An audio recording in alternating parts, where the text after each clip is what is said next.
How do buildings affect the environment? Buildings have a big impact on the environment. The construction and renovation of buildings uses precious natural resources. Then, when in use, buildings are responsible for a significant proportion of all our carbon dioxide emissions.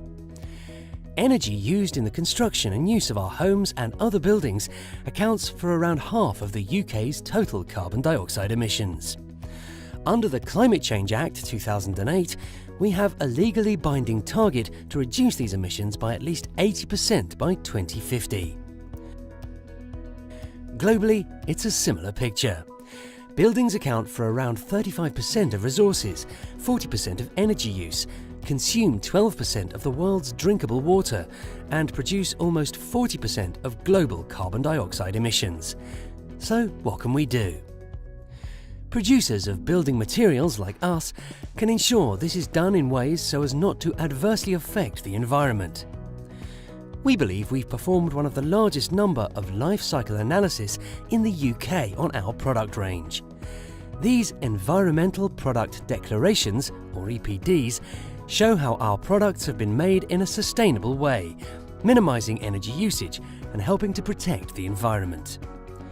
In addition, many of the products and solutions we produce then go on to help minimise energy use in the buildings that have been built or renovated. Poorly designed and constructed buildings use more energy, increasing the demand on energy production and contributing to global warming.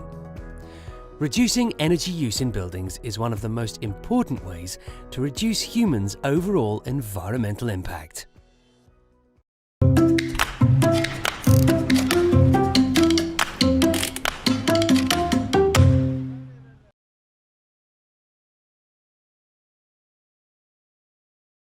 Like it or not, everyone's talking about the climate, and it's about time.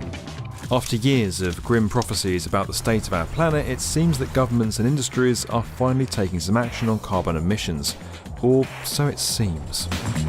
But whether these measures are enough, there's one area of construction that simply has to change if we're to win this fight, and it's been almost completely ignored. Road building. Forget renewable energy and electric cars, this is the area of infrastructure that urgently needs a change of direction.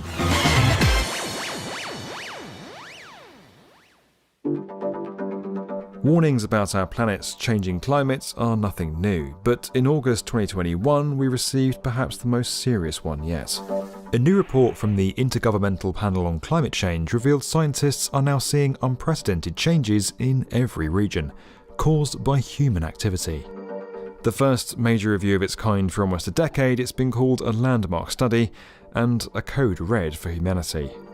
We won't dissect all 1,300 pages here, but we can summarise it by saying that the future looks pretty bleak if we carry on pumping out carbon emissions at the rate we currently are.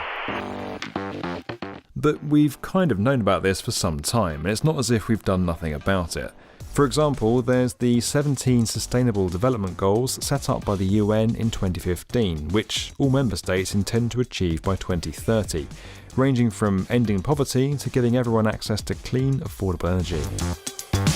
While this all looks great on paper, many believe there's too much talk and not enough action on the climate agenda. And we don't just mean Greta. Blah, blah, blah. Others feel little progress is being made towards those 17 goals. They were very ambitious when they were agreed, and they remain very ambitious now. Jessica Espy is a senior advisor to the UN's Sustainable Development Solutions Network, which promotes ways to reach these goals. Consequently, we're not on track to achieve them at the moment. Almost none of the goals are on track. We've only got 9 years left to meet the deadline, which is 2030. And if we're going to do that, then we need to have, really fundamental rethink and conversations in all the major industries to make sure that, everyone moves at the same pace and realises the urgency of this. The goals are all important, but the ones that focus on responsible consumption and production, sustainable cities and communities, and industry, innovation and infrastructure are particularly key. Those three goals are about sort of trying to encourage us to fundamentally rethink some major heavy industry and infrastructure and the way we build and design the urban landscape and all of its associated trappings, including road infrastructure and transport systems. It's hugely important. This is especially true when transport accounts for a significant proportion of all CO2 emissions worldwide. Yet there's one area within transport that contributes massively to the problem, and yet it's almost completely overlooked as a sector that needs to evolve. We've been building roads for millennia, and they remain an essential enabler of mobility and trade. However, despite the huge progress we're seeing with the vehicles that use them and the emergence of new trends like 15-minute cities and car-free centres, developments in road building have been minimal. The thing is, we can't just do away with roads entirely. Even in the future, they're still going to be pretty essential for electric cars and autonomous vehicles.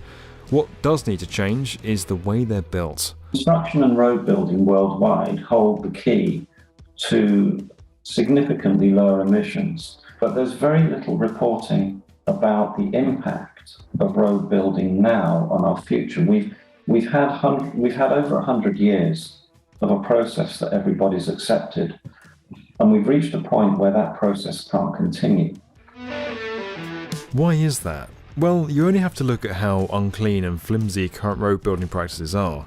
Our roads need to be repaired or replaced far too often, and there's a continued reliance on cement and bitumen, which make up over 10% of all carbon emissions. If you look at them, they're out of step with the needs of our time. Transportation infrastructure, construction and road building are responsible for over 1/3 of our emissions worldwide, and 1/3 of that comes from cement and bitumen. Things are beginning to change in the world of road building, driven by new trends like autonomous and digital technology, automated production, and new materials. Several new ideas and pilot projects have emerged in that last category pretty recently. I think innovation in the area and some of the great technologies that people are working on can change our industry. Dr. Ellen Feeney is an associate professor at Arizona State University and an invention ambassador at the American Association for the Advancement of Science. I think bio-based material and bio-inspired approaches as a whole, they have a lot to offer. One other round of innovation that I see many people are trying to do is use of a lot of recycling and reuse of material that are so-called waste. Several new companies have used these methods to come up with alternatives to regular concrete and asphalt, including Uberbinder, based in Seattle. This startup's created an advanced binder product, one that it claims will significantly lower the energy and carbon impact of road building. Binders are the components of a road surface that, as the name suggests, bind and hold the aggregate material together. Uberbinder is a revolutionary organic polymer binder that's purpose engineered to replace the carbon and energy intensive cement and bitumen binders in concrete and asphalt. It uses industrial and agricultural byproducts and waste to make the binder itself. So to start with, we're drawing recyclable, or we're drawing materials that are readily available. These include sulfur, the fifth most abundant material on Earth, which is also low cost and easily scalable.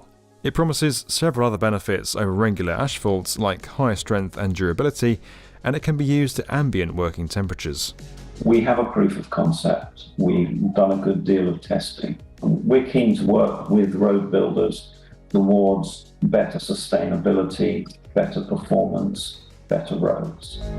The challenge now is to convince an industry that's been hesitant to evolve to adopt new ideas like these, even when the benefits can be quite clear. We've been doing the same material, concrete, since Roman time, and we're still doing it the same, cement and aggregate mix. Because there are a lot of resistance to change, innovation and invention are much needed, especially when we are dealing with all the environmental stressors, climate change, and all the issues, major problems that we are facing. Getting road authorities and governments to shake their habits is going to be crucial if we're to improve our chances of hitting those targets mentioned earlier. But with more highly sustainable new ideas coming through on the materials side than ever before, we might finally be on the cusp of a much needed breakthrough. It's not the only solution to our troubles, of course, but overhauling this forgotten area of transport infrastructure will be key to getting our planet on the road to recovery.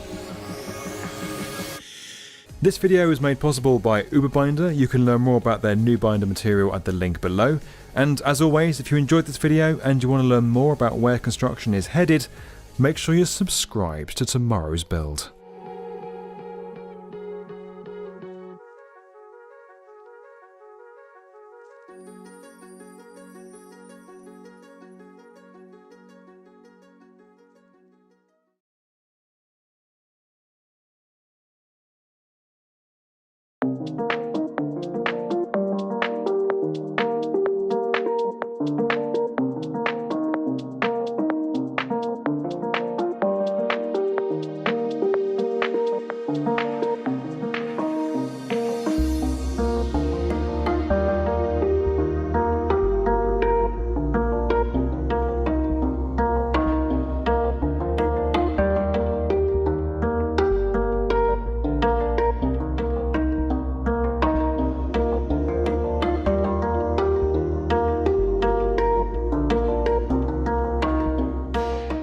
With the University of Glasgow, we took two of their buildings, that they're brand new buildings, and we've created a full digital twin, live operational digital twin of those buildings. We've also created a number of digital twins of existing buildings on the campus to show how it can also be applied to existing buildings of different types and scales. So buildings that might not have any control and they're only controlled by the user, to buildings that might be controlled by the energy manager, to buildings that we can fully automate via their BMS system.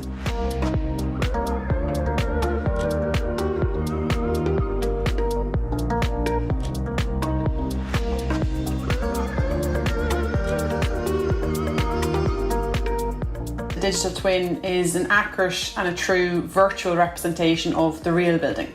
So it's based on the actual physics of the building, its envelope, its systems, the related heat and energy flows, and that's augmented by the real data to replace any of the design assumptions. So in this way, the IS digital twin, it virtually acts like the real building does and in real time. So that allows you to gain insights into how the building's performing. You can compare it against an ideal building to identify where it's underperforming. You can identify any faults that might be happening. You can simulate interventions before you carry them out to check that they'll have the desired impact you expect them to have. And by simulating the intervention before you carry it out, you can also de-risk your investment because you have that assurance that the intervention will have the desired impact. You've tested it in that virtual world before you've actually carried it out.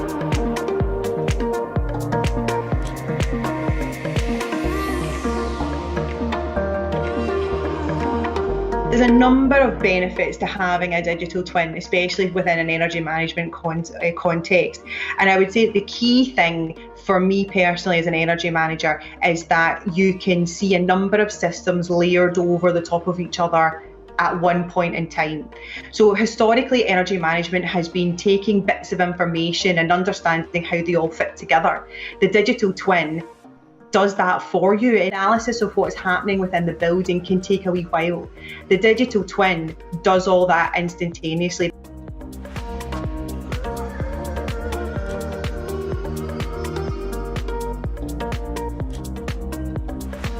Energy management for a long time was almost like a black art where bits of information appeared from different sources and they were overlaid together to produce an answer that nobody really, out with the energy management community, could almost understand. A digital twin makes everything very visual and very easy for everybody to understand and usable.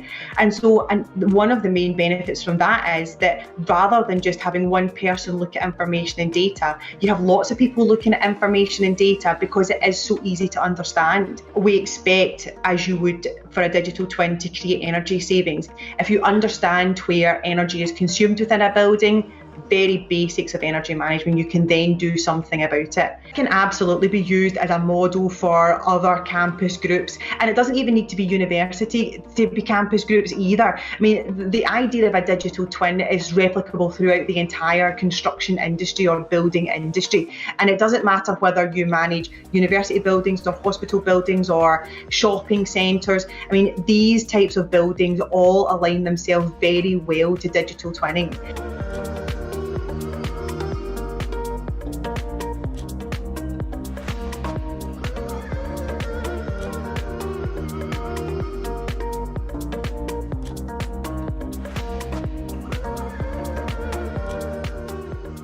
If we think about it, by the time we're looking to get to net zero trajectories of what the targets that people are setting, currently 80% of the buildings that are built are going to still be here. So the new buildings and the new construction that we're getting is one thing, but we have to understand how our older buildings and our current building stock work.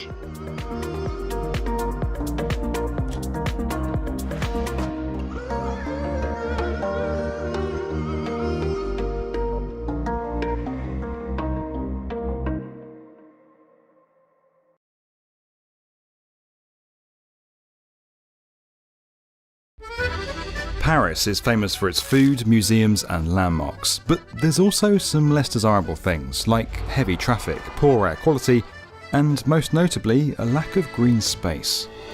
But that's all about to change as the capital of fashion gets the mother of all makeovers, one that will see it challenge for the title of Europe's greenest city.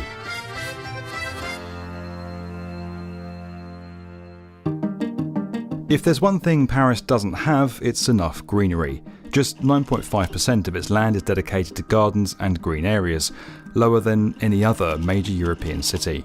At 33%, London beats it 3 times over, while in Oslo, a whopping 68% of the city is green space. Paris doesn't just want to climb off the bottom of this league table, it's set its sights on competing for the title. By 2030, it plans to have planted areas covering half the city, everything from rooftop gardens to entire new parks. In total, over 170,000 more trees are expected to be added in the next 5 years.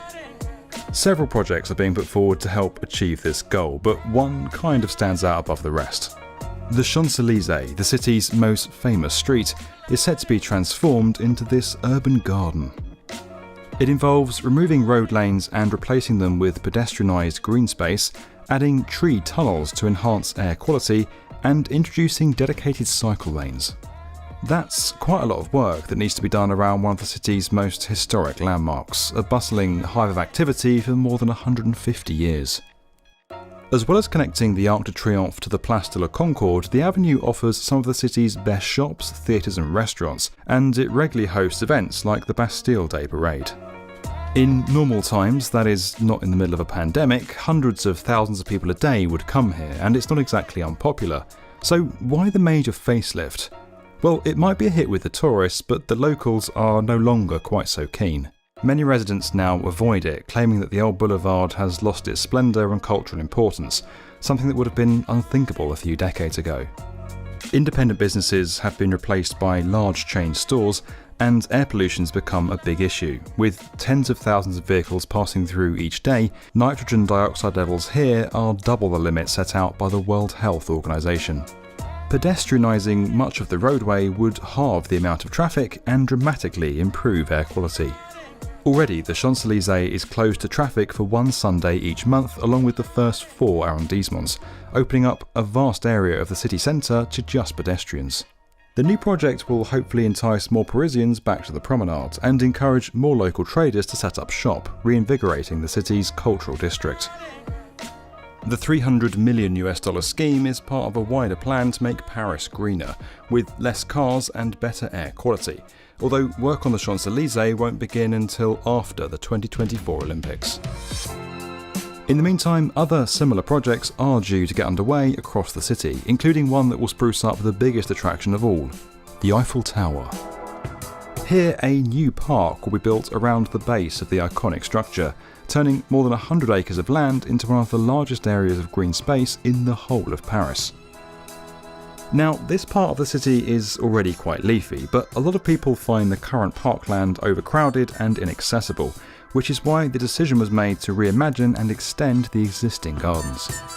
Stretching for over a mile, the plan involves constructing a green amphitheatre at Place du Trocadero across the river and converting the Pont de Iéna into a pedestrian garden bridge, although that idea didn't go down so well in London. On top of that, several urban forests are popping up around the city, including outside Hôtel de Ville, the city hall, and the Gare de Lyon train station. Paris has already gone green in other ways too.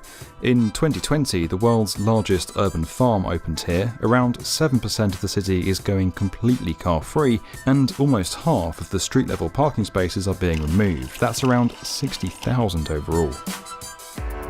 All of this sounds like great news for the people of Paris. It's going to make the French capital an even more desirable place to live and visit once everything is finished.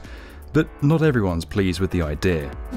Some motorist groups are angry about having less space to drive and park in what is already a highly congested city, especially for local people who rely on their cars to get around.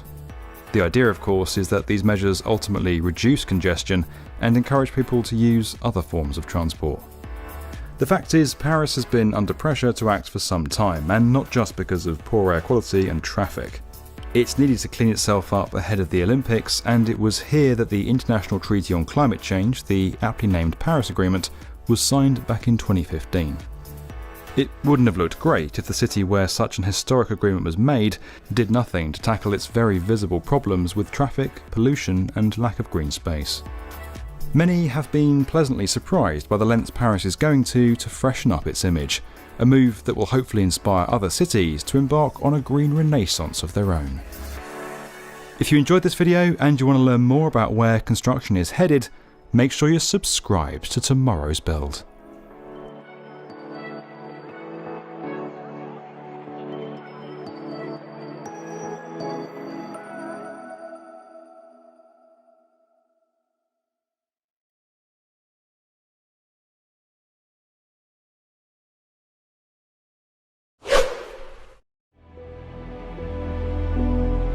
Imagine that you're living in 2030. Producing carbon emissions during the construction or use of a building is now heavily restricted, and the materials we've built with for centuries are being banned.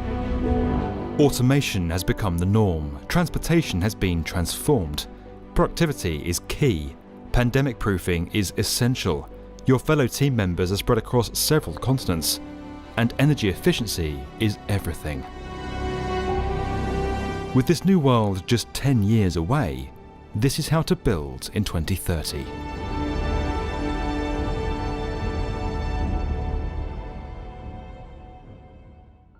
Our world is changing faster than ever before.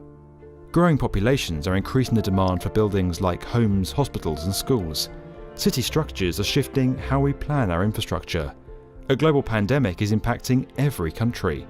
We're seeing seismic political and economic change, and our planet's climate sits at a critical junction. While the world we described at the start may sound far-fetched, these challenges are all coming to a head and simply have to be solved in the next 10 years. How we deal with each of them will shape our societies for generations to come. It's a context that's forcing construction to take a hard look in the mirror. But far from having to be buffeted by these events, the industry can actually shape what happens. Building successfully in 2030 will come down to two areas: sustainability and efficiency.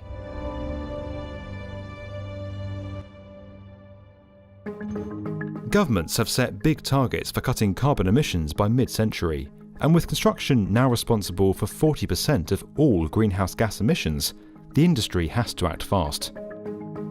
Projects will have to be more sustainable in how they source and use materials, avoiding almost any waste. The construction process will need to cut its emissions, and once completed, our buildings must be highly efficient. Some countries are making progress on materials, with timber, other natural products, and even recycled plastic starting to replace steel and concrete. The concrete industry alone now produces 2.8 billion tonnes of CO2 and accounts for 1/10 of the world's industrial water usage. While some efforts are being made to create alternative carbon-neutral concrete products, a bolder shift will be needed. Timber from sustainably managed forests can be stronger than standard materials and more durable, quicker and easier to build with. Carbon dioxide is absorbed and locked into the wood, and fewer electric truck deliveries are required when building with it. It's already on the rise, and Finland is looking to double its use of wood in construction, while in France, all new public buildings must be made from at least 50% wood or other sustainable materials from 2022. It's an encouraging trend, but some feel a more fundamental change in mindset is also needed. There is a bit of a skill gap happening in the knowledge on how to build with timber. Most of the architects of my generation, even younger, we've all been taught by using concrete and steel. So I think there's a way to actually start educating ourselves on how to do it best. There'll also need to be much more focus on recycling.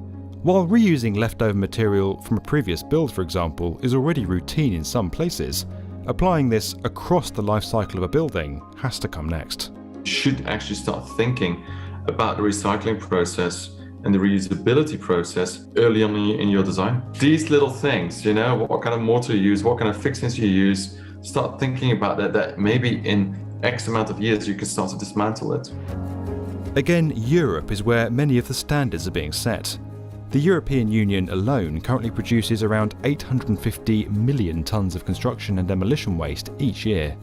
But while this used to go almost entirely to landfill, some member states are showing what can be done, with Germany now recycling 68 million tonnes annually, and the Netherlands reusing 90% of its waste material in new projects. Many of the buildings in Vienna's huge new district are being built with material excavated from a lake and a disused airport. Buildings will be subject to much stricter rules on energy efficiency too, perhaps unsurprising as they currently account for a third of all global energy consumption.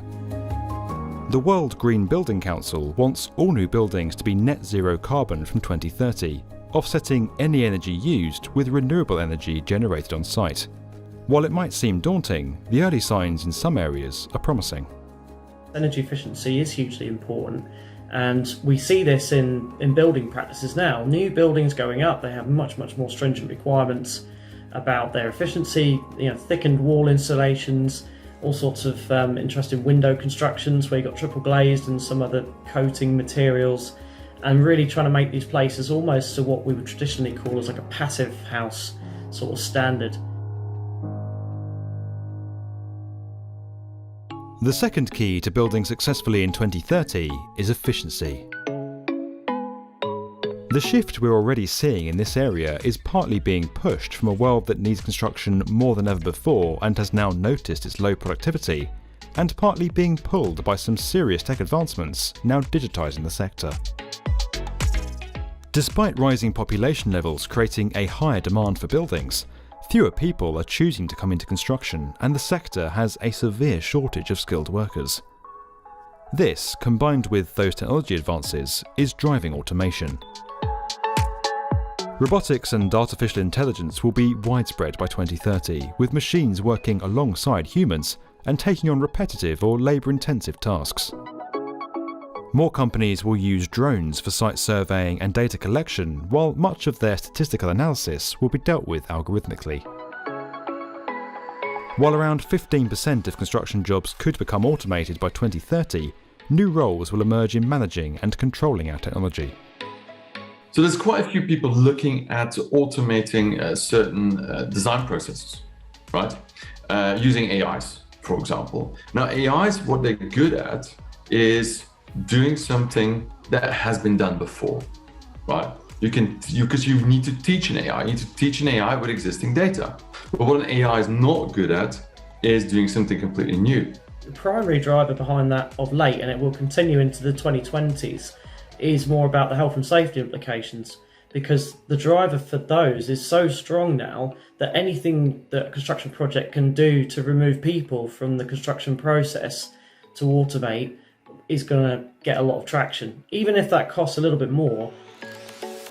The demand for buildings, drive for efficiency and rise of technology has given new life to the field of prefabrication or off-site manufacturing, where some elements of a building are produced in a factory before being transported to site for assembly. The approach can improve safety, cut costs, reduce construction timelines and raise quality. Able to get the benefits of standardisation with the adaptability needed for a range of sites and building types, off-site will shape how we build in 10 years' time. Modular construction, where prefabricated elements consist of whole building sections, is projected to be worth $130 billion in just the US and Europe by 2030, cutting build times by up to 50% and construction costs by as much as 20%. 3D printing is also trying to transform the speed we build at, and is likely to become more common in the next decade, especially if successfully applied at scale. Further developments are inevitable in other categories of technology too. With more countries now mandating its use, information modelling will become commonplace in the run-up to 2030, alongside software that enables digital collaboration and helps to streamline the build process. Digital tools are already transforming paper-based workflows, allowing companies to cut down on waste and talk to colleagues and partners in other locations. They've allowed many projects to carry on during the pandemic and are likely to form the basis of our long-term working practices going forward, especially as the world continues to globalise and as project teams work together across continents. We have to show quality records, we have to show things have been built to the correct standards, and inevitably that leads to a lot of documentation. But actually the tracking of every material and every bit of document and every bit of how the thing was put together in a right way, the workmanship and all of that has to go through digital. The next decade, 2030, I could easily see paperless being the norm. Though 2030 may feel far off, for an industry that's always hesitant to evolve, it's not a lot of time. Our world faces immense challenges, and construction has the power to turn the tide on many of them. Ultimately, being able to build quicker, more efficiently, and with more respect for our environment will benefit this great industry and create a better world for us all. This video was made possible by Bluebeam. Learn more at the link below. And as always, if you enjoyed this video and you'd like to get more from the definitive video channel for construction, subscribe to the B1M.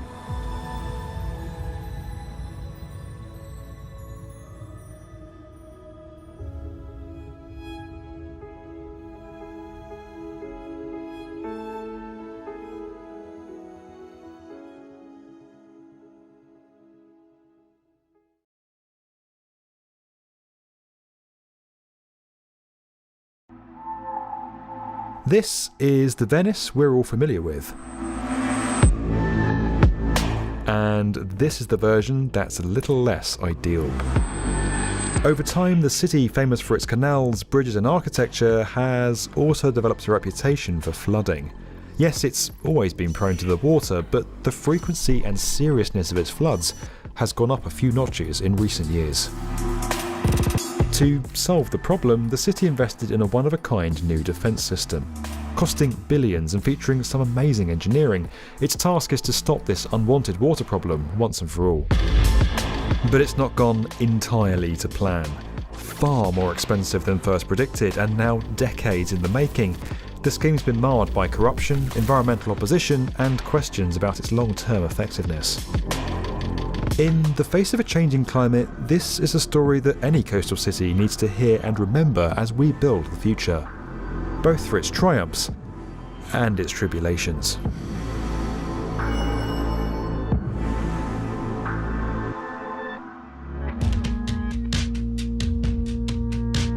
Built in the middle of a lagoon, Venice has been susceptible to a natural phenomenon known as aqua alta, or high water, since its founding in the 5th century. It's where a combination of weather factors take place at the same time. A high tide, low atmospheric pressure, and strong winds blowing in from the Adriatic Sea. The result is flooding, and though it's been a part of life here for centuries, it's now becoming an existential problem.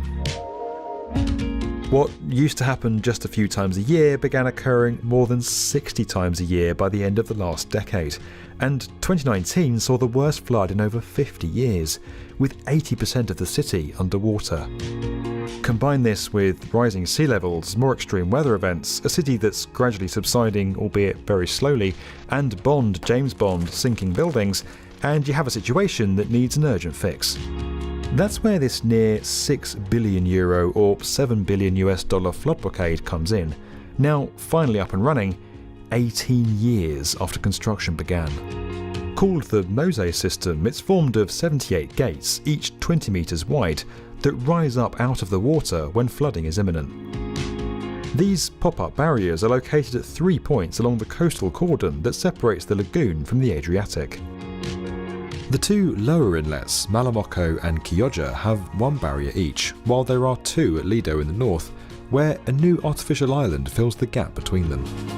When they're not needed, the gates are filled with water and lie in submerged giant reinforced concrete housings, allowing boats to pass overhead. To raise them, compressed air is sent into the gates. This forces the water out and causes them to rotate on their massive 42-ton hinges, eventually breaching the surface. Once empty of water, they form a barrier high enough to block even the highest tidal waters from getting through.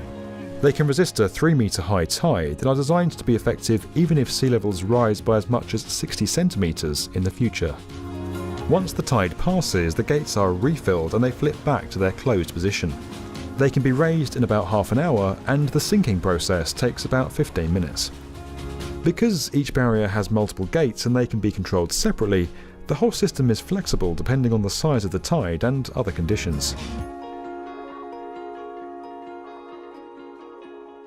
The way the gates work may be clever, but it's the enormous housings or caissons that are perhaps most impressive from a construction point of view. These immense structures, which are as big as apartment blocks and weigh many thousands of tons each, had to be manufactured in 3 separate locations before being dropped into huge trenches on the seabed. There are also 2 shoulder caissons at all 4 barriers, which connect the housings to the mainland. These allow workers to reach the system's inner mechanisms via service galleries that run underneath each barricade. At Chioggia and Malamocco, different methods were used to launch the caissons into the water. Those manufactured on the Chioggia side were constructed in a dry dock, which was filled with water, causing the finished structures to become almost buoyant. Barges armed with huge cranes were then used to pick up the caissons and manoeuvre them to their resting place. Over at Malamocco, the units were moved by massive rolling platforms mounted on tracks. Once at the water's edge, a crane lifted them in before barges and tugboats arrived to take them away. Across all 3 sites, when it came to lowering the caissons, hydraulic dampers in each corner helped to absorb the force of these massive structures hitting the seabed. Even when Mosaic is deployed, there's still a way for vessels to get through. Locks were built alongside the barriers to ensure some boats could still come and go, even when the gates are up.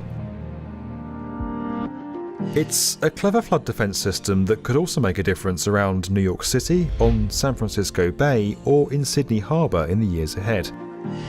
But before these cities add the idea to basket, it's important to ask a fundamental question. Does the system in Venice actually work? Well, the good news is it passed the first major test. In October 2020, Mosaic successfully protected the city from a 1.3 metre high tide, and it's performed multiple times since. But this doesn't mean that flooding's been stopped entirely. In December, it was unable to prevent an unexpectedly high tide from sweeping in and drenching the city once again. But this wasn't the fault of the system. Weather forecasters underestimated how high the water would get, so authorities kind of didn't think to switch it on.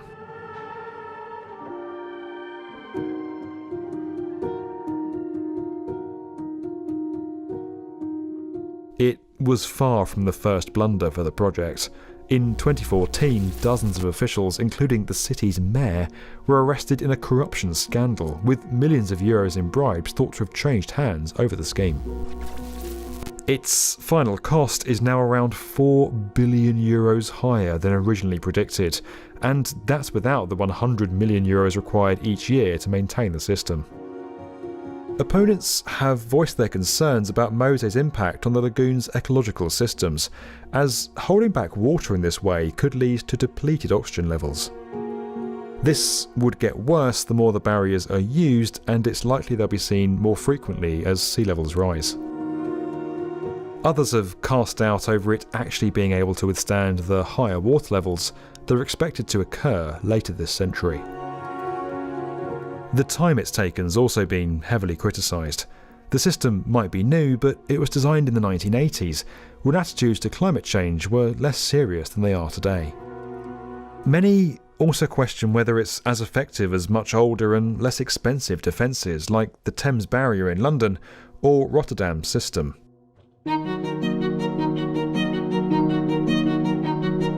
Whether the pessimists are proved right or not, this is what the people of Venice are putting their faith in for years to come, and for many it'll be a huge relief. It might not turn out to be the perfect solution, but the main thing is that it works, at least for now, and it stands as a powerful case study for other cities facing rising sea levels to look to. If you liked this video and you want to learn more about where construction is headed, make sure you're subscribed to Tomorrow's Build.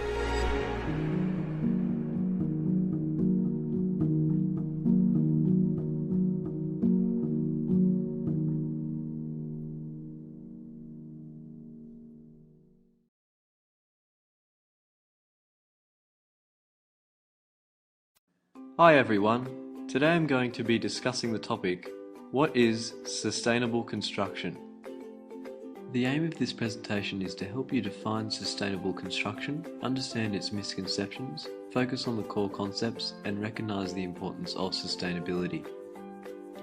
Now by definition, the term sustainable construction refers to the balance of environmental, social and economic issues to ensure a viable and valuable industry for future generations. Sounds simple enough, right? Well, the majority of students find it hard to grasp the core concepts of sustainable construction.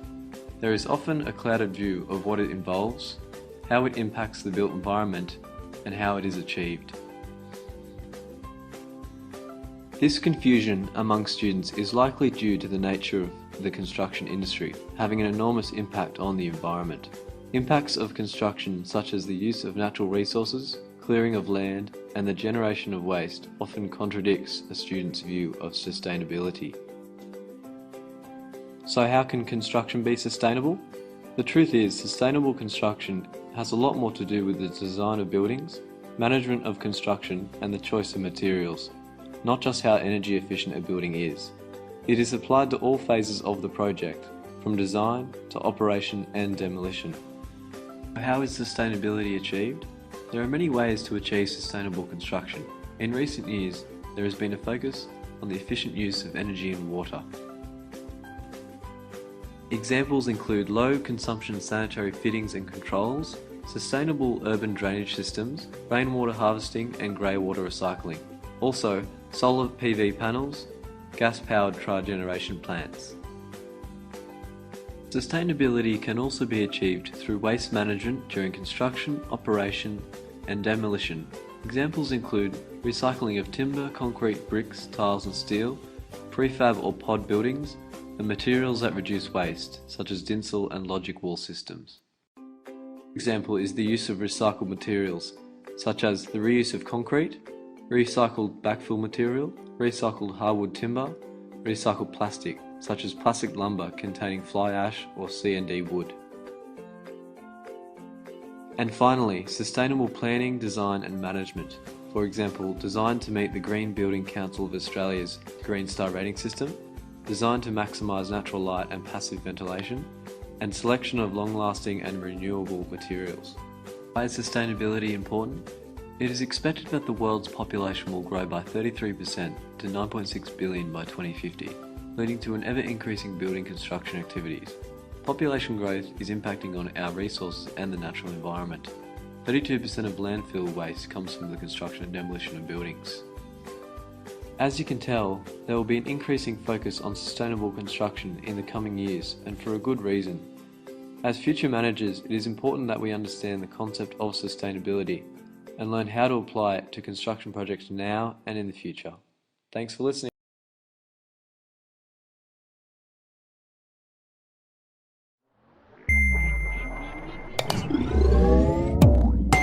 Hello and welcome to Fully Charged. My name is Robert Llewellyn. This is a series about the future of energy and transport, electric cars, all kinds of cool stuff like this. And today I've just come along to see this normal town, just another town in Dubai, in the United Arab Emirates. And I don't know, it's very nice. It's very quiet, as you can tell, not a lot of traffic, in fact none. In fact, it's amazing. This is the sustainable city.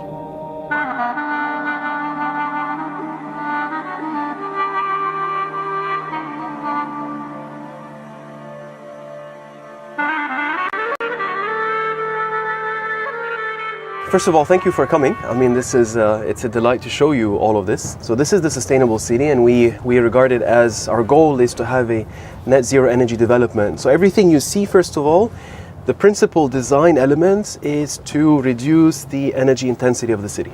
And so if you notice as we drive through those streets, the orientation of the villas, these villas, they benefit from the shade. We decided to design and to orient all the villas towards the north.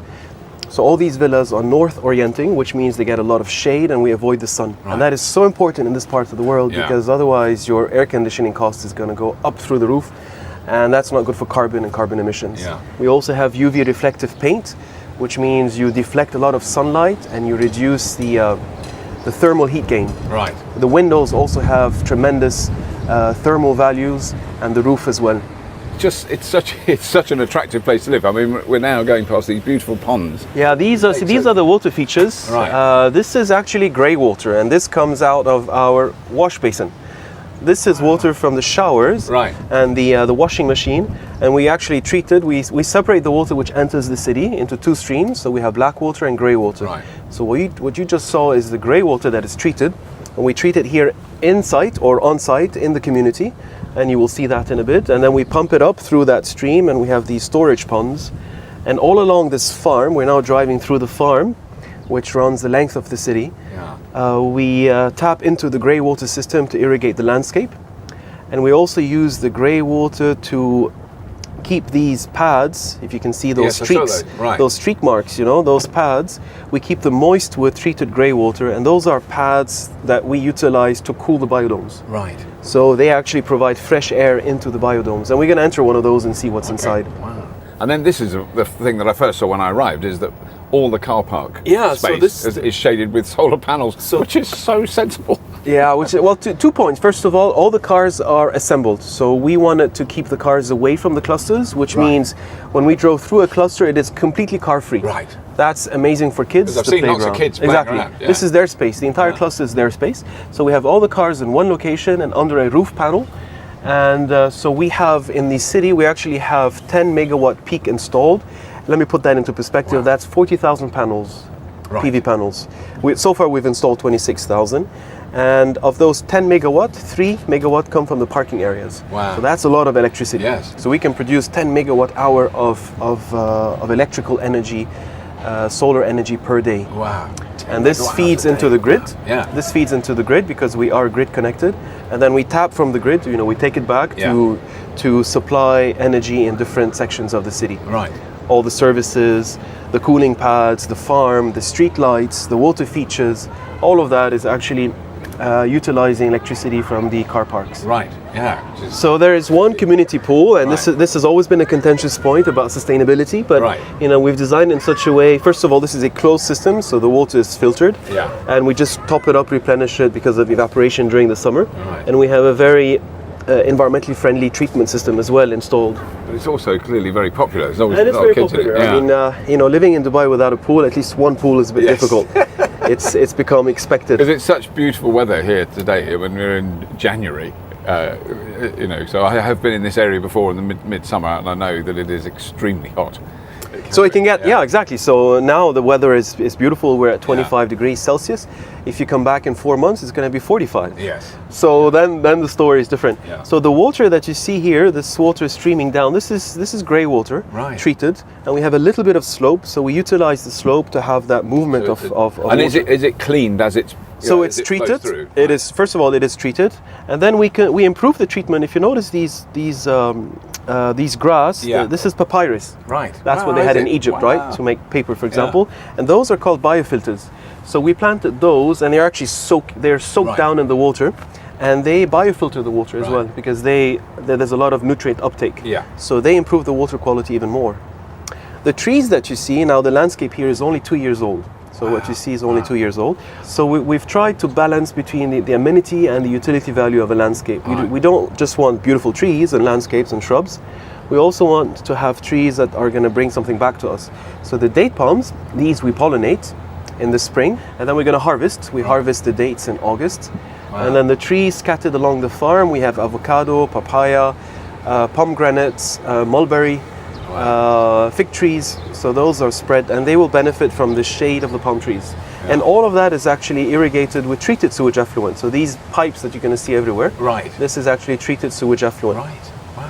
And so right here on our left now, what you're going to see on the buggies, is the grey water treatment plants. So it's underground, and it's just next to the villas, so Yeah. people are not offended by it. No odors whatsoever.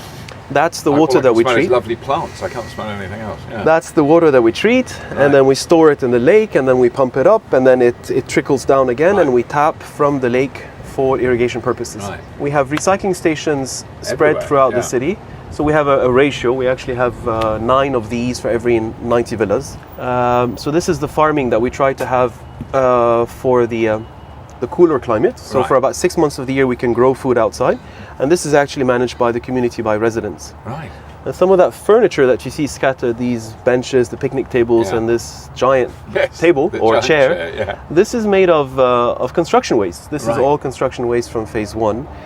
Wood pallets and and the plant boxes and everything like that. Oh, exactly, brilliant. and the planters. So this area is really at the entrance of the city, and as part of the master plan, this is the mixed-use area, which is open to the public. And so here we have 15,000 square meters of space, of rental space, and this is only for rent.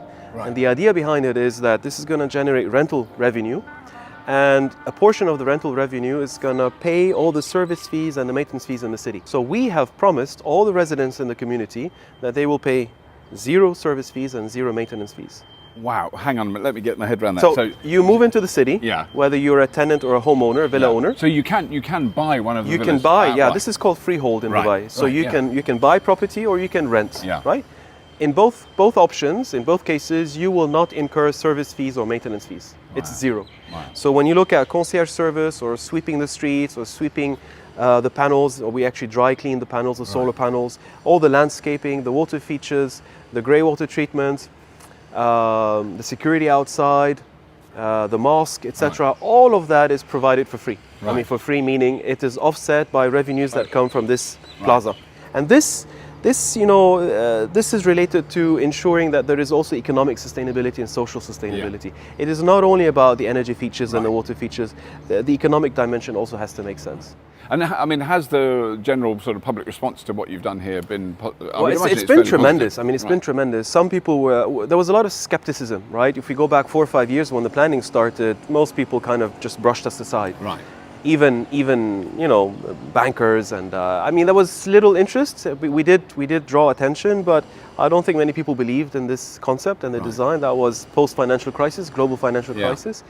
Things have really picked up, and now when you demonstrate what we've done so far in phase 1, I think it's becoming more and more obvious that this is doable. And it is not more expensive, apples to apples, oranges to oranges. So this is a myth, and when you design sustainably from the start, it's not an afterthought. No. An afterthought is expensive, but when you plan it right from the beginning, and you also capture the latest technology or the latest features from the market, then it's not more expensive. Right. And we've demonstrated that. Right. All the way down to social sustainability and economic sustainability. We've brought down, just to talk about carbon, on average in the world, each one of us, from UK to Dubai to Lebanon to Australia, we emit on average 7 metric tons of carbon dioxide per person per year. Here, we did our estimates because we're doing a greenhouse gas inventory of the city, and we are at approximately 3.1 metric tons per person per year. Right. That applies for residents living in the city, including commutes to outside the city. Wow. So, and you're talking people who've got, a lot of people have quite substantially large vehicles in Dubai. Unfortunately, they're not all in super little eco. So this is something we have our own targets as well to transform the mobility not only inside the city, because that's we've achieved that already with electric vehicles and buggies and bicycle tracks and jogging tracks, etc. So we've provided that, but more importantly, we want people to begin to switch to electric vehicles, and so we've done 2 things so far. We've provided charging stations. Second, and that's really unique, as a developer, we are actually providing an incentive, a subsidy to villa owners who wish to purchase an electric vehicle. Right. And who live in the city. Wow. So if you live in the city and you are a villa owner, you will receive up to 10,000 euros or 40,000 dirham towards your first EV purchase. Wow. So that's the incentive. So that's part of your sales contract, So whether you you make use of it or not, that's your choice.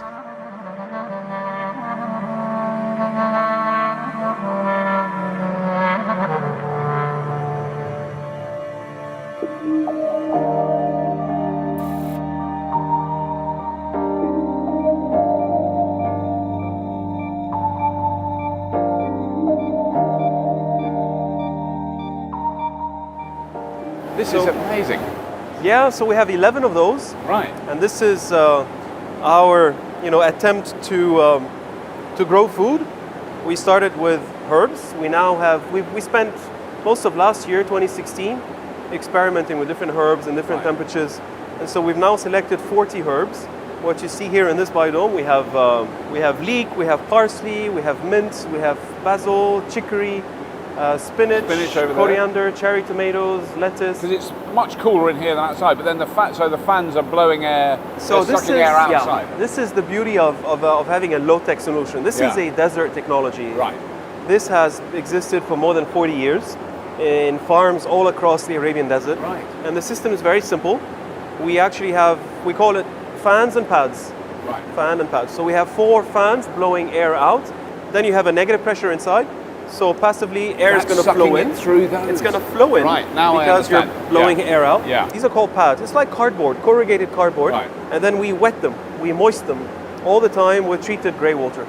So if you see them, you have these streaks of water. You can just see some drips coming exactly. down. And if you stand in front of it, it's like an air conditioning system. Wow. So the temperature is going to drop from 45 to about 30. But the other thing is, if you were doing this 10 years ago, you would be, burning some form of fossil fuels in order to run the motors that drive the fans. But all this electricity is all coming from solar. So this is coming from the car parks that we saw. Yeah.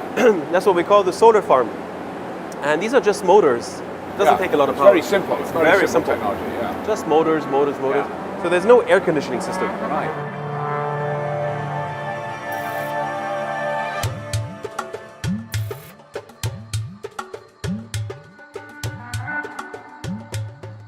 I think that's my argument really for the British property development sector, that I want to watch this, is pull your finger out, guys, because there's a huge amount of this technology could be used in the UK. It's not all about everywhere. sunshine. I mean, every country has its exactly opportunities. Yeah. I mean, there are things you can do in the UK that we cannot do in Dubai, and vice versa. So, but it is about being future ready. That's what we say. We want to be future ready, meaning the climate is changing, things are getting more difficult. Yeah. And we all have this responsibility to bring down our footprint, and so we try to personalize the problems and the solutions here. Yeah. By getting everybody involved. And then presumably, like even in summer at night.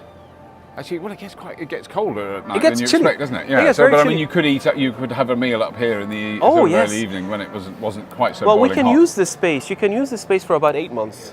Right. But then you have 4 months you don't want to be outdoors. Right. It's just too hot. Yeah.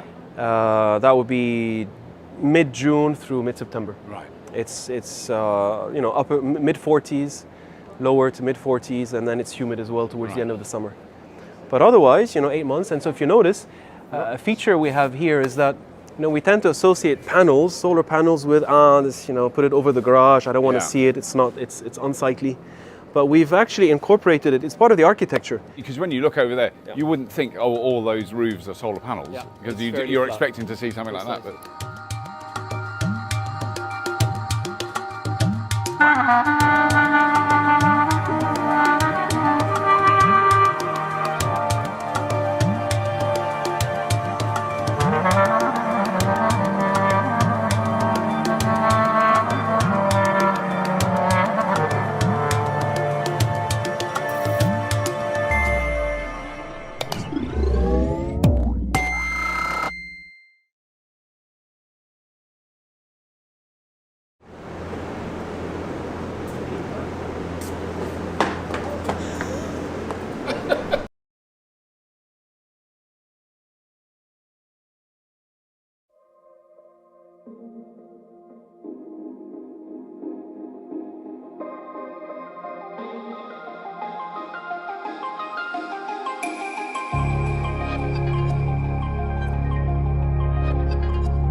This is the Singapore that we all know. It's modern, futuristic, incredibly green, and home to some of our world's most impressive buildings, from airports to hotels and even floating Apple stores. But there's one thing you won't really find here. Farmland.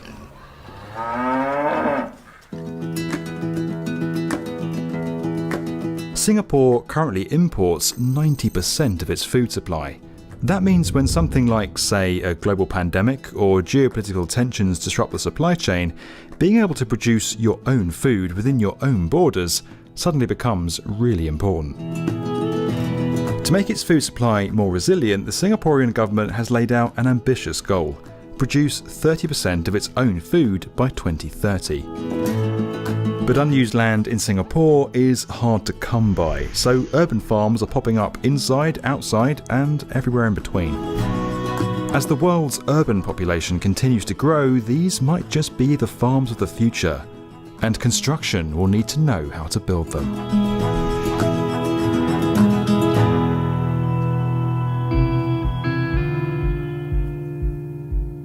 Today, Singapore's population is 100% urbanised, and traditional farmland makes up just 1% of the city's landmass. But it hasn't always been this way. Agriculture's never been a huge part of Singapore's economy. In the 1960s, it accounted for around 4% of GDP. But as Singapore continued to invest in urban development, economic focus shifted away from farming and towards manufacturing. And by the early 2000s, agriculture's role in Singapore's economy was almost non-existent. We have lost probably generations of knowledge and also participation in food production in our country. So I wanted to see what I could do to sort of reignite that a little bit. That's Bjorn Lowe, a digital marketer turned urban farmer who co-founded Edible Garden City. We have built 260 edible gardens in Singapore, whether it's for homes, hotels, restaurants, on top of shopping malls, in schools, and then in a lot of various underutilized land around the city. Over the last decade, Bjorn has seen the sector shift from being led by smaller farmers like himself to getting major government and industry investment. So you have a lot of big commercial players coming in, whether it's from the fish farms or the egg farms. You have technology providers coming from Holland, from Japan, wanting to use Singapore as a platform, as a launch pad for their technology. It has become a well-oiled ecosystem, or almost an ecosystem at this point. In a sense, the groundwork has already been laid for edible landscaping in Singapore thanks to a 2009 city planning policy called LUSH, which stands for Landscaping for Urban Spaces and High-Rises. It requires developers to incorporate greenery into their plans and has helped give rise to a massive landscaping industry in the city. In 2017, LUSH was updated to include a provision that allowed rooftop farms to count towards the required landscape replacement area of a building. Now, with the government's 30 by 30 push to produce more of its own food, urban farming is looking like it could have its own renaissance, building quite literally on top of the success of LUSH. So Singapore is looking at a strategy of increasing production from that 1% of land through technology approaches, whether it's building vertical farms, factory indoor farms, battery farm production systems for eggs, and intensive aquaculture systems. Right now, you're probably picturing something like this, and to some degree, you're right. Indoor farming is part of Singapore's plan. Artisan Green grows spinach in a controlled indoor environment using water instead of soil and pesticides. Everything from the light to the temperature can be optimised for the specific crops. Sky Greens uses hydraulic power to rotate and irrigate crops in modular vertical frames. The racks can be stacked up to 9 metres and housed in outdoor greenhouses.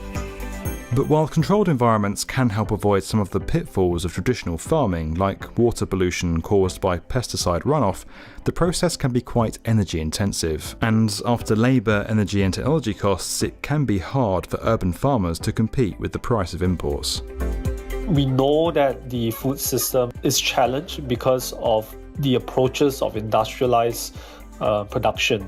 By creating controlled environment agriculture, warehouses of plant factories, for example, we're falling back into the same space.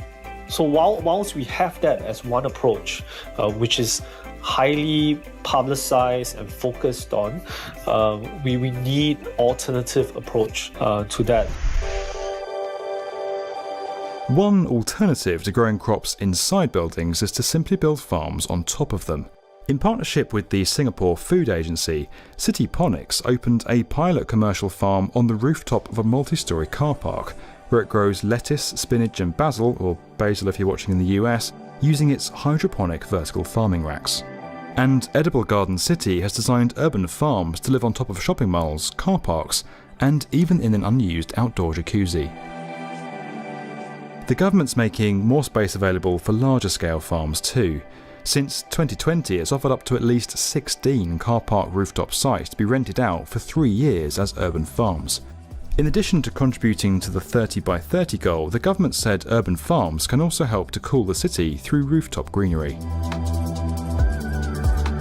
Design firms are also looking to the urban island as they think about the future of sustainable design. Gensler's come up with ideas to incorporate farming solutions into park benches, building facades and even ceilings. And Arup visited Singapore back in 2019 to explore the future of urban agriculture.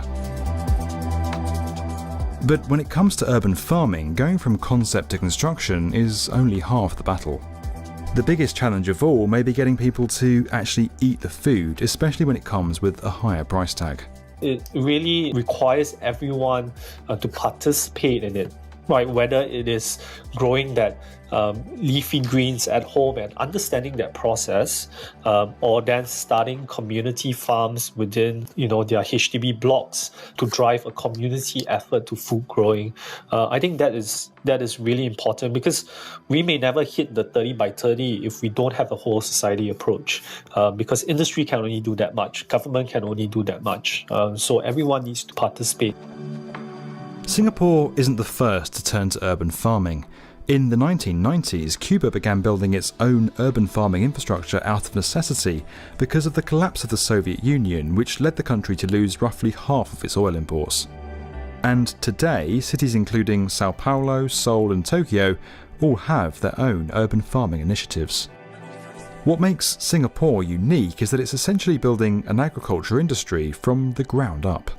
What if we can develop and maintain a purposeful landscape or edible landscape? And if we can start to build a landscape nutritional index, instead of how much greenery there is, we can start to count how much carbohydrates there is in this given development, how much protein are we producing from the root vegetables or the moringa tree, the leaves are high in protein. It can become a latent food bank to build a layer of resiliency for the state. And that potentially can get us to hitting the 30% by 2030. Right now, Singapore is a kind of test case for modern-day urban farming. If it takes off, then it could serve as a blueprint for how we build the food-resilient cities of the future. But only if everyone gets on board. If this video is growing on you and you want to learn more about where construction is headed, make sure you're subscribed to Tomorrow's Build.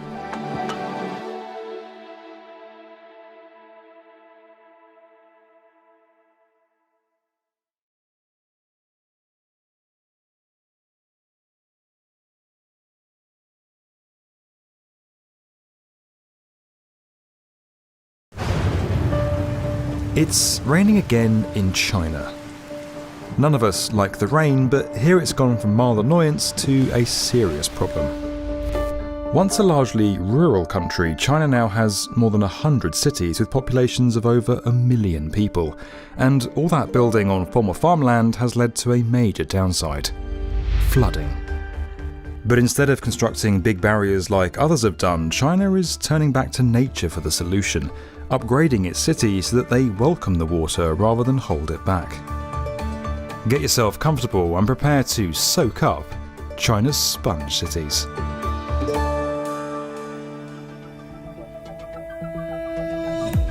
China's home to more large cities than any other nation. 60% of its 1.4 billion citizens now reside in urban areas, and creating the space for them to live, work and play has meant replacing huge areas of green space with sprawling buildings and infrastructure. That's a lot of land that would have previously absorbed rainwater being replaced with surfaces that do the opposite, and all in a country that regularly experiences heavy storms. Little surprise then that flooding's become such a serious problem, even in places with good drainage. In 2020, over just 2 months, more than 400 rivers flooded across China, many of them worse than ever before, and at least 50 million people were impacted. On top of that, water shortages are occurring in some cities where water runs off the streets too quickly to enter water systems that are already overstretched. The response from China's government was to mop up this mess and convert many of these areas into so-called sponge cities. This is where areas are redesigned to cope with and process rainwater in a few different ways, soaking it up, storing it, and then releasing it when needed, a bit like, you guessed it, a sponge. Now, this usually involves combining what's known as grey and green infrastructure, so things like advanced drainage and water treatment systems, alongside natural and semi-natural areas. The US, Russia and India have all dabbled in sponge cities, but China's program is on an entirely different scale. Brace yourself for quite a few numbers. 16 cities were chosen to be part of the scheme when it launched in 2015, and another 14 joined a year later. The aim is to have 80% of these 30 cities absorbing and reusing 70% of rainwater by 2030. Hopefully you followed all that. That means massive changes to land use, surfaces, underground infrastructure and more across the world's most populated country. Although it sounds like a lot of work that needs to be done in not much time, this is China we're talking about, so of course they've already made huge progress. Chongqing, which has a population of over 16 million, can now rather grandly call itself one of China's leading sponge cities. Here, a new park in the Tongnang district helped the area quickly recover from the worst storm for 100 years in 2020. Up until 2019, just a small concrete barrier separated the Fu River from land that was becoming increasingly vulnerable to flooding. Now the barrier's gone, and when levels rise, water is free to flow into this incredible maze of constructed wetlands. Built over 99 hectares, it's an impressive network of native plants, trees, ponds, islands and elevated walkways, making it more than somewhere for excess water to go. People want to be there too, soaking up their surroundings. Chongqing was also the first sponge city to be given a smart digital control system, which lets authorities monitor its sewer and stormwater networks in real time. With this, they can control how water flows into the natural environment more precisely, analyse how well the whole system performs in extreme weather, and then use the data to prevent future floods. To the east of the country, on the banks of the Yangtze River, Zhenjiang has also gone big with sponges. As well as rain gardens and creeks that drain and retain rainwater, the city's been equipped with a system of bioswales, which stretch for several kilometres in total. These specially engineered channels with sloped sides funnel stormwater inside, where it filters down slowly into the ground beneath, often with debris and pollutants removed as part of the process.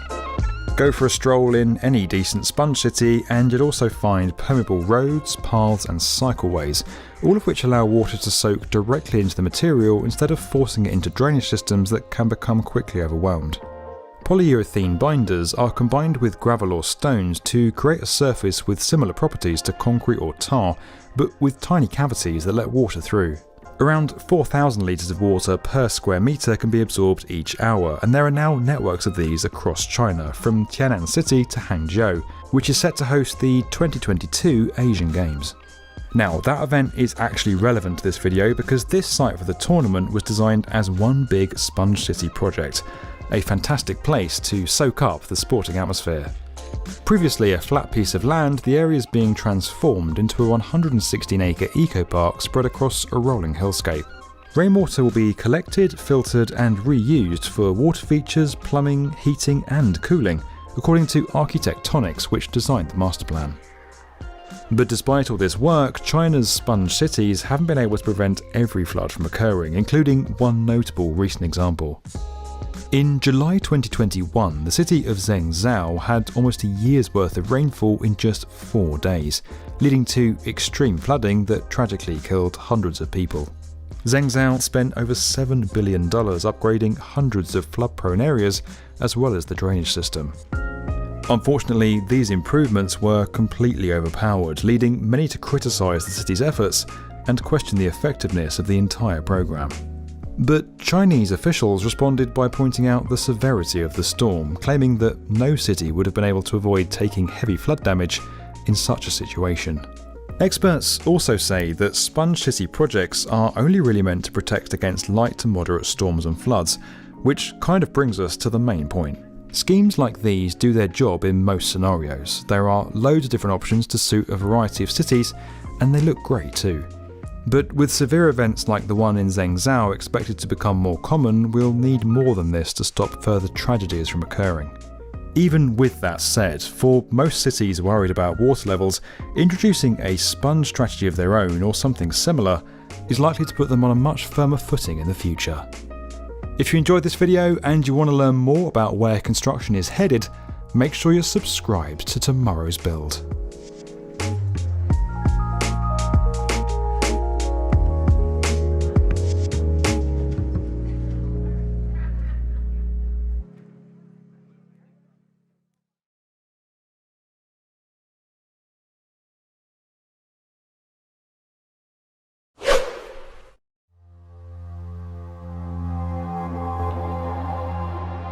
The way we gather and consume the energy needed for our buildings and infrastructure is changing fast.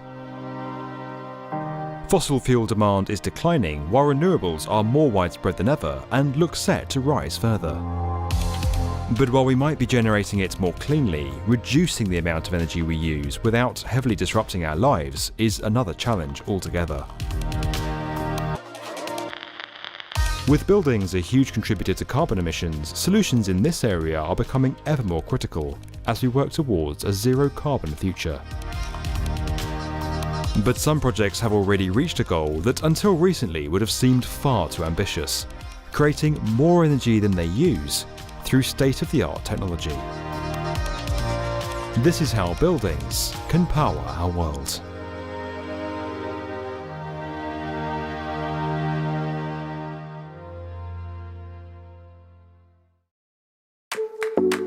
As populations have increased, many countries have turned to cleaner energy to meet greater power requirements. Renewable production is now expanding quicker than expected, driven by huge growth in low-cost solar power and an upsurge in wind and hydroelectric projects. This shake-up of the global energy system is crucial to reducing greenhouse gas emissions, improving air quality, expanding access to cleaner energy, and hitting carbon targets. None of this would be possible without the efforts of the construction industry. But while it's imperative that this transition continues, it's arguably more important that we focus our efforts on how to reduce the amount of energy we use as well. With buildings responsible for around 40% of greenhouse gas emissions, new solutions are needed to make them more efficient, transforming the way that new and established structures are designed, built, and operated. Our buildings and the process of constructing them are responsible for more than a third of the world's overall energy consumption too, and this looks set to rise further in the future. However, despite being one of the largest contributors to emissions and energy usage, the building sector holds the potential to tackle these problems. Several buildings and projects already exist that show the incredible feats that can be achieved with energy-efficient practices today, with technology and clever use of design playing a key role. Officially unveiled on Earth Day in 2013, the 6-story Bullitt Center in Seattle was designed to be the greenest commercial building in the world. It features 575 rooftop solar panels capable of generating 30% more energy than the building uses, which is then sold back to the grid, making it a positive energy building. The panels also funnel rainwater inside where it's filtered for drinking. All waste is processed on site, and it's made entirely from locally sourced, non-toxic materials. Hong Kong's zero carbon building is another example, using 45% less energy than similar buildings of a traditional design. The 3-storey structure in Kowloon Bay is also equipped with 80 different eco-building technologies, including thousands of sensors that record and monitor environmental parameters. These feed into a building management system which analyses and optimises energy performance. But while these projects now highlight what can be achieved with energy-efficient new builds, our existing structures must also be taken into account. With around 80% of the buildings we will have in 2050 already built, new innovations to upgrade whole districts that no longer meet modern standards are now emerging. An entire positive energy block is being created in Limerick, Ireland's 3rd largest city, as a way of reducing energy consumption within a key area of the city centre, while retaining its unique Georgian heritage. Part of the Positive City Exchange project, the scheme envisions a new renewable energy management system, allowing for the two-way flow of energy with excess power returned to the grid. ICL digital twin technology from IES has played a crucial part in the first phase, helping to reduce energy consumption as much as possible before the application of renewable technologies. Here, an intelligent community information model was built using data provided by the local council, OpenStreetMap and other sources. This gave the IES team an understanding of CO2 emissions, as well as energy consumption and distribution across the district. 5 buildings were then picked to form the positive energy block, and each given its own digital twin. These virtual energy models are accurate replicas of physical buildings, using real-world data and other information obtained from physics-based simulations and machine learning algorithms.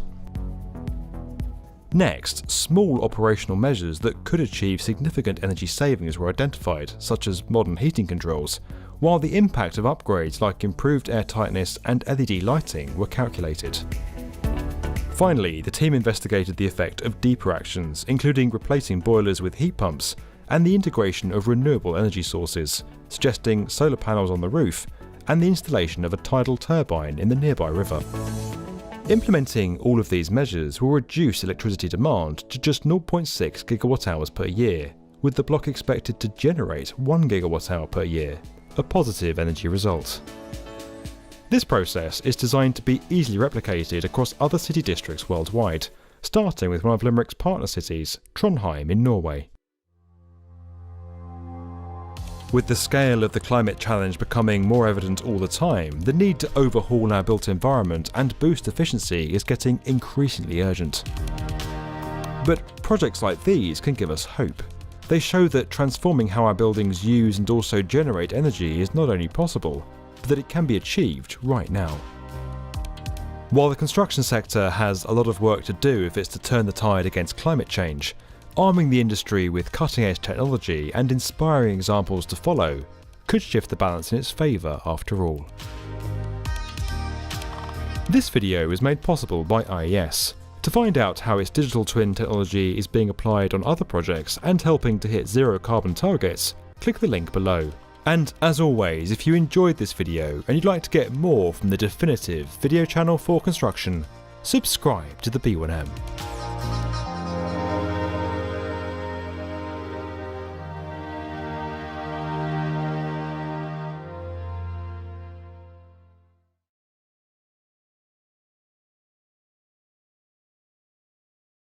Make sure you stick around to the end, where I will reveal the world's smartest building. When people ask me why I study architecture, I show them this graph. Buildings are responsible for the most amount of carbon emissions out of all sectors, but this doesn't have to be, as we have the technology to make carbon neutral buildings. We start in Barcelona, where a building which looks like it's being wrapped in bubble wrap is actually a prime example of how we can use technology to make large buildings respect our environment. The technology used on this building keeps the inside cool, therefore dramatically reduces the need for air conditioning.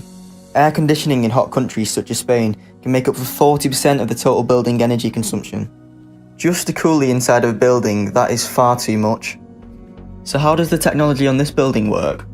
Using sensors, the building detects when the sun is shining on the facade and pumps nitrogen into the ETFE cushions, which causes them to expand. This creates a block between the heat of the sun and the cool building interior in two different ways. Firstly, on the southeast facade, the cushions create a pattern of reverse design, which creates a shade effect inside. Secondly, on the southwest facade, the longer cushions insulate the building as the nitrogen acts as a cloud-like solar filter. This combination of design stops approximately 114 tonnes of CO2 entering our atmosphere per year. This is equivalent to planting over 5,000 trees every single year. We also must use sustainable materials. ETFE is a polymer that was also used for the Eden project in the UK. It is 100% recyclable and requires minimal energy for transportation and installation due to being only 1% of the weight of glass. This dramatically reduces the need for large supporting structures too. Finally, the addition of a roof garden for extra insulation and solar panels for the generation of energy make this building an excellent example of environmentally conscious architecture. Roof gardens aren't typically the main design feature of a building. However, this next building makes the Sky Forest the core design feature. The Capita Green building in Singapore was designed around a simple concept with major benefits. The building is crowned with a red flower-like sculpture. The petals capture and guide the wind down into the building's cooling void, which stems its way right down the core of the building. This providing air conditioning to all 40 stories at a vastly reduced rate of energy consumption. The air at 242 metres high travels at a high speed and is cooler and fresher due to the Sky Forest which has been planted. The building has 55% of the exterior covered with lush foliage. This not only reduces the solar heat gain, but also has a positive effect on the users within by promoting the sense of biophilia.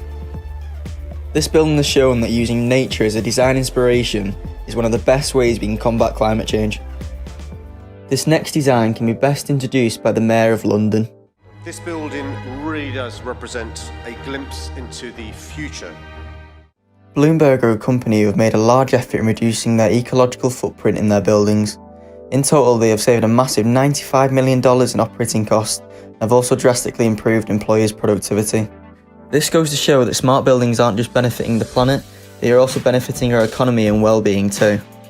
This building achieves such high sustainable credentials due to the new solutions it has for ventilation, lighting, power and water. 4,000 integrated ceiling panels have been included with the petal leaf design. The panels combine heating, cooling, lighting and acoustic functions and use 40% less energy than a typical office lighting system. The building takes up 3.2 acres and yet can still be naturally ventilated. Usually buildings of this scale require high energy intensive mechanical ventilation systems, however this building has the ability to breathe naturally. The bronze fins on the facade hold vents which can open and close, pulling air through the office space, into the atrium and out of the roof. The water conservation system saves 25 million litres of water each year, enough to fill 10 Olympic swimming pools. The building also has its own on-site combined heat and power system. Therefore, the waste heat generated from creating energy can be reused for heating and cooling the building. This building has shown that design can be improved in almost every aspect to help save our environment. But in order to have a big enough effect, we need every new building to be designed in such a thoughtful way. Finally, the one you've all been waiting for, the world's smartest building. It is called The Edge and is located in Amsterdam. The building's orientation is based on the path of the sun. The atrium bathes the building in northern daylight, while the solar panels on the southern facade collect the energy from the sun. These solar panels are then able to power all smartphones, laptops and electric cars. I find it amazing how your car can be powered while you're at work due to the solar panels on the side of your office building. Once inside, the phone app that all employees have takes the forefront. Wherever you go, the app knows your preferences for light and temperature. It tweaks the environment you step into according to 20 centimetres of accuracy.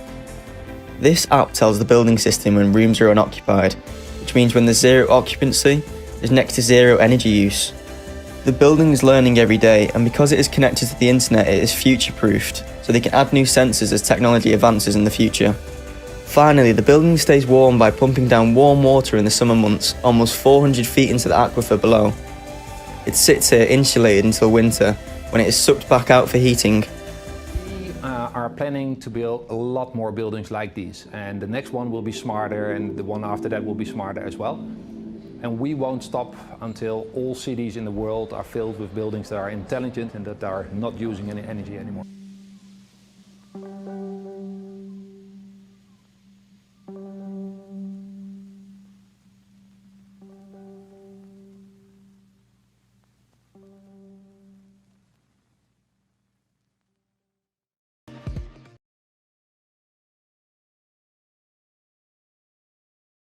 This video was sponsored by the Nick Morn Foundation.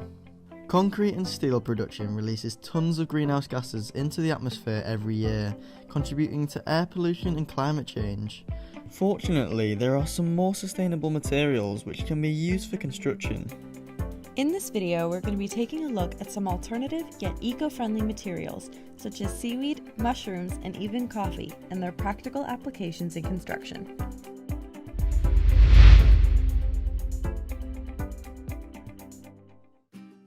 Formerly used as wine stoppers or bulletin boards, in recent years, cork has been found to be one of the most sustainable building materials in the world. With eco-minded construction companies in search of more lightweight, low-cost, sustainable, and versatile building materials that not only are aesthetically pleasing, but also effectively insulate and provide long-term protection from the elements, cork ticks all of the boxes.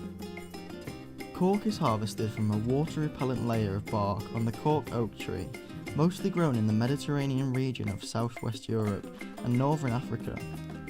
One reason that cork is so sustainable is that no trees actually need to be cut down in order for it to be harvested, and it is easy to recycle. The trees grow for 25 years until their trunks are wide enough, and then the cork can be stripped from them every 9 years. Cork oak trees can live up to 300 years, and the older a cork tree is, the better quality the cork that is harvested is too. Interconnecting blocks and roof tiles made from cork can provide durability and easy assembly, while also allowing the structure to blend in with its surrounding environment. These are just a few examples of how cork has been used in building homes, hotels, studios, and exhibitions around the world. Colombia is one of the world's largest coffee producers, exporting an estimated 15 million bags of coffee beans in 2019 alone. Despite the booming business, Colombia is also unfortunately one of the world's most economically disadvantaged countries, with around 35% of its population living in poverty. This has led to many people unable to afford housing, an issue that Bogota-based construction company Woodpecker hopes to solve. By combining coffee husks with recycled plastic, Woodpecker has developed building blocks that link together around a steel frame to create lightweight and easy-to-install tiny homes that can serve as single-family homes or classrooms for rural or more isolated areas. The coffee husk is the skin of the coffee bean that dries and falls off during the roasting process, and usually ends up in landfills afterwards. It is stronger and drier than other fibers and allows for these homes, which sell for less than $5,000 each, to be pest and moisture resistant. Nearly 3,000 of Woodpecker's buildings have already been sold, and the company is working alongside the Colombian government to help house those who have been displaced due to natural disasters.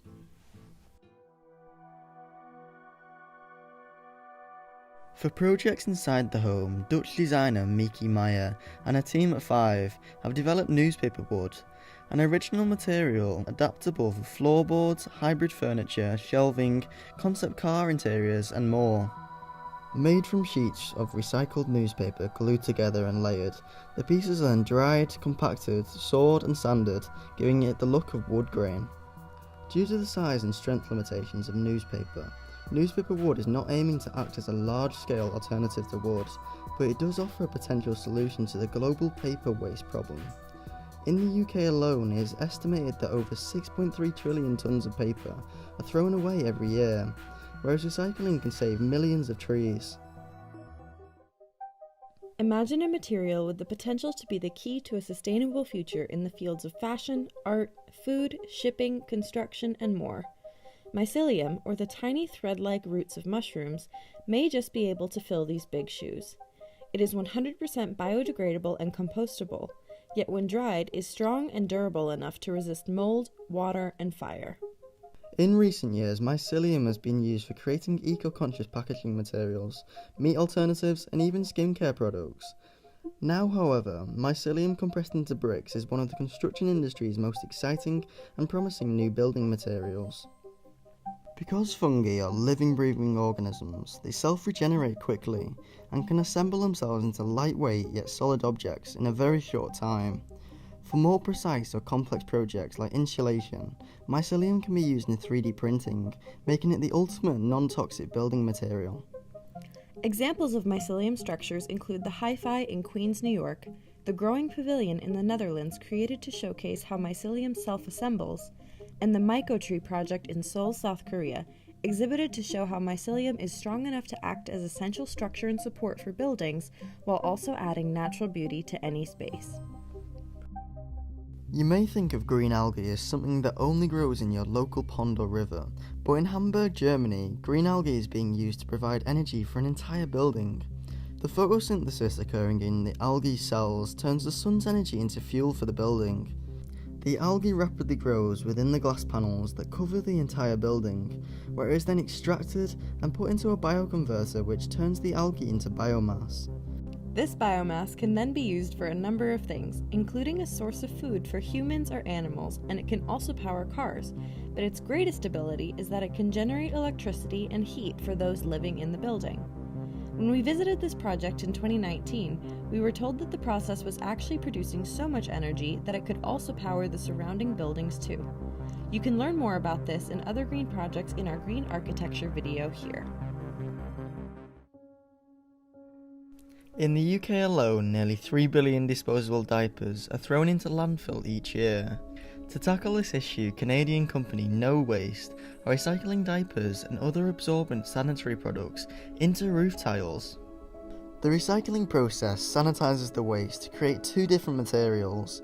Firstly, they remove the organic fibres and use them for green energy and paper, while secondly, they extract the plastic binding these sanitary products to recycle into a variety of other products, including plastic cladding, decking and roof tiles. Sending these otherwise disposable products to the No Waste facility will save the same amount of space in the UK's landfills as 96 Olympic-sized swimming pools, and removes from the air the same amount of carbon dioxide as 7,500 cars. Not to mention that once they've been processed, they turn into a much-needed building material. Cob is a mixture of sandy soil, clay, and straw. It is mixed by crushing the particles together by either dancing on it or using a digger. It is an extremely cheap building method. This home, for example, was constructed for just £3,000. It is one of the most eco-friendly materials of all the examples mentioned in this video, as the materials for construction can be found on the site of construction rather than needing to be imported from elsewhere. It is also, in my opinion, the best looking material, as cob allows you to easily create unique home styles, curves, and furniture built directly into the walls. Kenyan engineer Nzambi Mate discovered that Nairobi's plastic waste pollution was becoming a serious problem. Nairobi produces over 500 metric tons of plastic waste every single day, but less than 9% of the city's plastic waste was being recycled. Instead of waiting for the government to do something, Mate took action. Machines that Mate designed herself mix plastic and sand together at high temperatures, where the plastic, when melted, acts as a binder. The mixture is then compressed into bricks that are stronger than concrete and lighter too, which helps cut costs in shipping and makes their use in building less labour intensive. Looking towards the future, there is no limit to what Mate hopes to achieve. Seeking investors across Africa to scale her business for the whole continent, Mate hopes to pave the way for upcycling efforts around the world. Plant-based polyurethane rigid foam is manufactured from materials like kelp, hemp, and bamboo, and can be used in insulation and furniture building. It is highly resistant to moisture and heat and offers protection against mold and pests. In addition to being considered more eco-friendly, some types of plant-based foam have actually been shown to improve insulation, thermal resistance, and be better protection against issues that often plague homes using typical insulation materials. On the island of Læsø, located off the coast of Denmark, homes made with roofs of seaweed dot the landscape, some of which are more than 300 years old. Apart from their humongous size, they look a lot like thatch, but seaweed is far more durable, and it reproduces itself every year in the sea, and comes ashore without any effort from humans. It is then dried on nearby fields by sun and wind, and easily carried to building sites due to its light weight. A more modern example of seaweed use in construction are these seaweed pillows, which were used as cladding for a home designed by the Copenhagen architecture firm Van Kusten. Their aim was to design a new house that combines traditional materials with 21st century construction techniques. That's it for this video. If you enjoyed it, please leave a like, and if you want to find out more about sustainable design, then make sure you hit subscribe to the Going Green channel. Thank you, and we'll see you next time.